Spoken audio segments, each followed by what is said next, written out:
All right, so today we're going to start talking about how did fascism rise in Italy. More so, less so, than about how actually Mussolini became ruler of Italy, because we're going to talk about that in class. But what I want to use today to talk about is the basic ideas of fascism and why would fascism have appealed to the Italian people and then also eventually to the German people, because Nazism really is an offshoot of fascism. So fascism is a totalitarian philosophy of government that glorifies the state and nation and assigns to the state control over every aspect of national life. So here we can see from the Encyclopedia Italiana from 1932, the state not only is authority which governs and molds the individual will with laws and values of spiritual life, but it is also power which makes it prevail abroad. For the fascist, everything is within the state. For fascism, the state is an absolute, before which individuals or groups are only relative. Liberalism denied the state in the name of the individual. Fascism reasserts the rights of the state as expressing the real essence of the individual. So the basic idea when you're talking about fascism is the idea of the state. State. You see what I'm saying? The state. Everything is based around the power of the state. The individual is nothing. They subordinate everything in their life to the state. So here we can see this is the symbol of fascism. It's the fasces. It comes from the Latin word. In ancient Rome, the fasces were cylindrical bundles of wooden rods tied tightly together around an axe, and they symbolize unity and power. The basic idea is if you take a single stick, you try to break it against your thigh, you'll be able to break it. But if you take a bundle of sticks, of wooden rods tied tightly together and try to break them against your leg, you're going to break your leg, not the stick. So the idea is strength through unity. This idea of the state being everything and the individual being secondary. So to that aspect, in fascism, there is no democracy. It is the glorification of force, of military. It uses organized violence to suppress opposition. So when you think about a fascist dictator, 9 times out of 10, they are wearing a military uniform, because that is this idea of military and discipline is very important. It's a whole cult around the idea of state worship. Hyper nationalism. So we see this in Italy. We're going to see this in Germany. We're going to see this in Spain. We're going to see this in Japan. The individual had no significance except as a member of the state. And fascists were taught to believe, to obey, and to fight. This whole concept of fascism also revolves around the idea of rebirth. The phoenix rising up out of the ashes. So Italy is going to rise up from the humiliation of World War I and being kind of ignored by the great powers after World War I, and for Germany rising up out of the humiliation of the Treaty of Versailles. So it's an emphasis on national or racial rebirth after a period of some sort of decline or destruction. It calls for a spiritual revolution against any type of moral decay, and to purge alien forces or groups that threaten the community.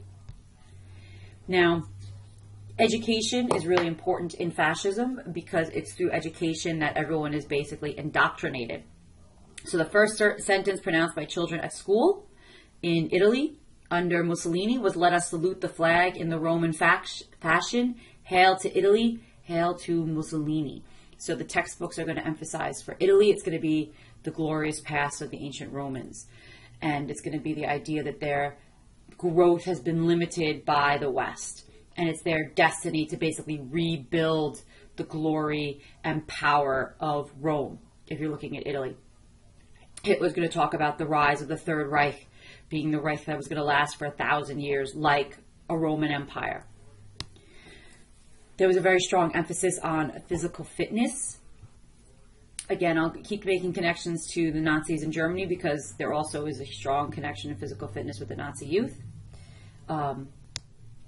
Militarism, like I said, you could always spot a fascist dictator by the fact that they're always wearing some sort of military uniform and emphasize the military. So also within fascism, you want to identify your enemies and use the fact that the enemies are working against you as a unifying cause. So there always has to be some sort of crisis that people can rally around that's going to create a unifying patriotic frenzy and a need to eliminate this perceived common threat or foe. Now, Mussolini in Italy was the one who really came up with the whole concept of fascism, but you could definitely say that Hitler was the better student, and Hitler really took it and ran with it, because this enemy could be a racial, ethnic, a religious minority, liberals, communists, etc. In Italy, the enemy was communists, and the fascist organization was known as the Black Shirts, and the Black Shirts went after communists. Ironically enough, Mussolini originally was a communist. Now, in Italian fascism, and obviously in German fascism, anti-Semitism is a large part of it. There was not a large Jewish population living in Italy, though, in the 1930s, about 50,000 Jews. Mussolini did not implement an extermination program. So he did not set up concentration camps or evacuate their Jews. Any Jews that were murdered in Italy were actually done once the Germans began to occupy parts of northern Italy. But about 75% of Italian Jews survived World War II, and 8,000 of them did die in German extermination camps. However, that being said, they were still anti-Semitic. So as a result, in 1938, there was anti-Semitic laws were passed, which excluded foreign Jews. So if you were someone who was fleeing the Holocaust, say, during the course of the war, and flees to Italy for safe haven, you would have been sent to a concentration camp. Jews are not allowed to teach, and Jews are not allowed to serve in the government or the military. And so Jews were attacked for their Zionist sympathies. And if you remember, Zionists believed that there should be an Israeli state, a Jewish state. There was a championing of degenerate or avant-garde cultural expressions, and they doubted their loyalty to the fascist regime, which is why, or how they justified the targeting of them.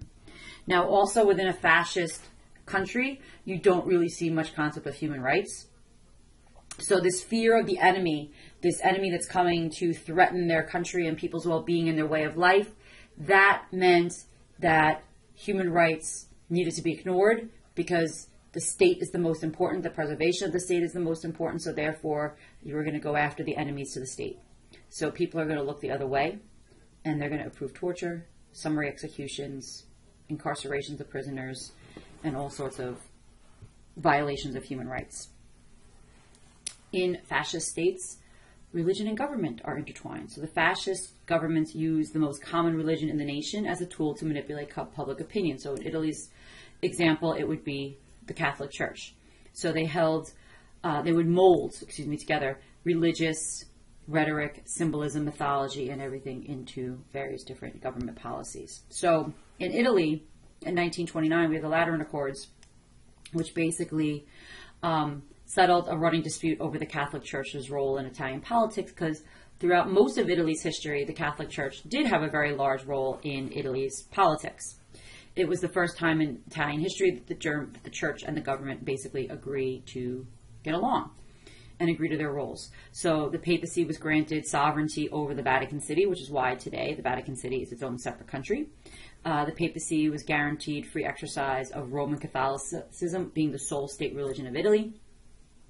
And basically, the papacy accepted Italian sovereignty over what was referred to as the Papal States, which essentially was central Italy. And there you can see when the Lateran Treaty was signed. Now, also within fascism, there was a disdain for intellectuals and for the arts. You don't want intellectuals because you want everyone just to blindly obey the state. And intellectuals are going to challenge that blind obedience to the state. So therefore, professors and other academics were censored. Free expression in the arts and in literature, which also sometimes would tend to be critical of fascist governments, was also openly attacked. Within fascism, you also see a lot of times what we call cronyism, which is basically someone getting into government and then bringing in all their friends into higher positions of government, even if they're not qualified to have a position in government. It uses government power and authority to protect their friends from accountability. Think about like Putin today and how Putin, with the Sochi Olympics, billions upon billions upon billions of dollars was spent building the Sochi Olympics. Most of it wasn't even done before the Olympics, and it was all like Putin's friends that got the job and basically siphoned, billions of dollars out of the Russian government. That would kind of be an example of this.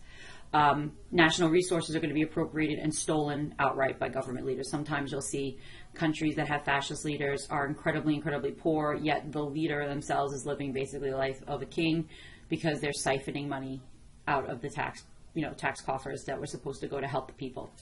Elections are always fraudulent, so they'll have elections, but they're basically completely a sham. And they're going to be manipulated. The opposition candidates might be assassinated, or they might be discredited, or they might be jailed. They're going to control who's actually allowed to vote. Fascist governments are going to have control over the mass media, so they're going to be able to kind of craft the message that's being sent to the people. Traditional values is also very much a part of fascism. So sexism is going to be very much a part of it. They are always male dominated. You don't really hear about female fascist rulers. Traditional gender roles are going to be made very, very rigid. Divorce, abortion, homosexuality, all these things are going to be suppressed. Again, I'll use the example of the Nazis, but within the Nazi government or within beginnings of the Nazi program of exterminating unmentionables, homosexuals would have been targeted. In Germany, awards were given to women based on how many children they had. So the state was represented as the guardian of the family institution, and that was considered the most important. So you wanted these traditional gender roles. So fascists encouraged the development of large families. And so here we see Mussolini was essentially Hitler's role model. But like I said, in many ways, Hitler was a better fascist than Mussolini. So what we're going to do in class is we're actually going to talk about how these ideas of fascism get put into place in Italy and how Mussolini manages to come to power in Italy. But I wanted to give you a good foundation of what exactly means to be a fascist, because it applies, again, not only to Mussolini, but also to Hitler and to many other fascist leaders. And you can even make the argument that even technically, though Stalin is communist, that Stalin actually is a better fascist than he is a communist.